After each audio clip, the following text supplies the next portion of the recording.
Halo semua, di materi ini kita akan membahas isu kontemporer, psikologi dalam ranah spiritualitas, dan religiositas. Dua konsep yang sering dianggap sama padahal berbeda dalam praktiknya. Kita juga akan melihat bagaimana spiritualitas dan religiositas mempengaruhi kesehatan mental, terutama di era modern yang serba cepat dan penuh tekanan. Perbedaan spiritualitas dan religiositas di era modern. Pertama, penting untuk memahami perbedaan dasar antara spiritualitas dan religiositas. Spiritualitas berkaitan dengan pencarian makna, nilai hidup, dan hubungan dengan sesuatu yang lebih besar. Sedangkan religiositas terkait dengan praktik keagamaan, ritual, aturan, dan identitas kelompok. Di era modern, banyak orang mengaku spiritual tapi tidak religius. Hal ini menjadi isu kontemporer karena beberapa penelitian seperti The Journal of Positive Psychology menunjukkan bahwa peningkatan pencarian makna hidup terjadi bersamaan dengan penurunan partisipasi formal dalam agama.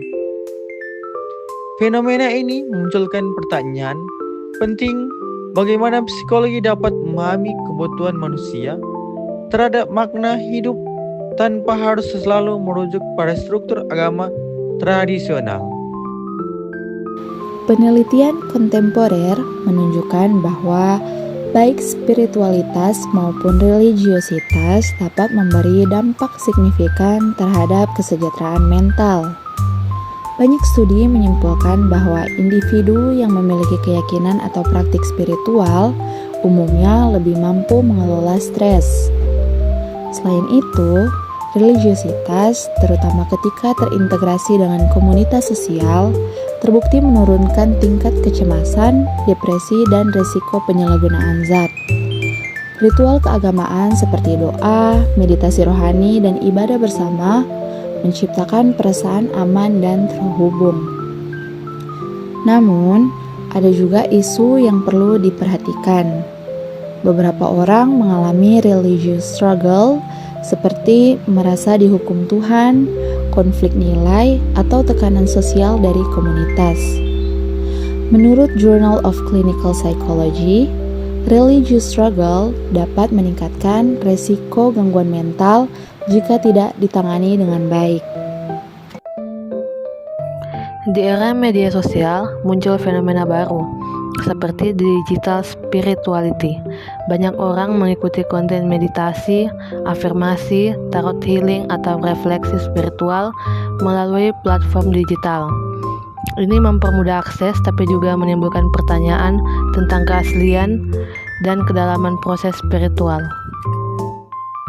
Selain itu, tren self-healing yang marak meski positif terkadang menjadi komersialisasi spiritualitas. Semakin banyak layanan, workshop, atau produk yang mengklaim mampu menyembuhkan. Hal ini dapat menimbulkan kebingungan antara proses terapeutik ilmiah dan praktik spiritualitas populer. Isu lainnya adalah sinkretisme modern mencampur banyak ajaran spiritual untuk memenuhi kebutuhan personal. Fenomena ini membuat psikolog harus lebih sensitif dan terbuka saat memahami nilai dan sistem keyakinan klien.